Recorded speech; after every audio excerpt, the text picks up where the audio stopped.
Hi friends, welcome back to my channel. ఈరోజు మన ఛానల్లో నేను చూపించబోయే రెసిపీ అటుకుల మిక్స్చర్. దీనికి కావాల్సిన పదార్థాలు: అర కేజీ అటుకులు, 1 టేబుల్ స్పూన్ ఆవాలు, 1 టేబుల్ స్పూన్ పసుపు, తగినంత ఉప్పు, 10 నుండి 12 పచ్చిమిర్చి, 2 రెమ్మల కరివేపాకు, వెల్లుల్లి పేస్ట్, తగినన్ని పల్లీలు మరియు నువ్వులు. ఎలా తయారు చేసుకోవాలో చూద్దాం రండి. ముందుగా అడుగు మందంగా ఉన్న గిన్నెలో ఆయిల్ పోసుకొని, ఆయిల్ వేడయ్యాక ఆవాలు, జీలకర్ర వేసుకొని ఇవి కాస్త చిటిపటలాడాక పల్లీలు వేసి వేయించుకోవాలి. మిర్చిని కూడా వేసి బాగా వేయించుకోవాలి. ఇప్పుడు నువ్వులు వేసి కలుపుకోవాలి.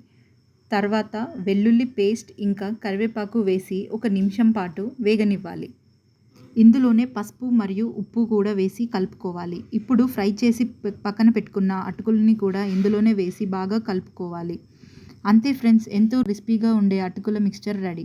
ఈ వీడియో కనుక మీకు నచ్చినట్టయితే తప్పకుండా లైక్, షేర్ అండ్ సబ్స్క్రైబ్ చేయండి ఫ్రెండ్స్.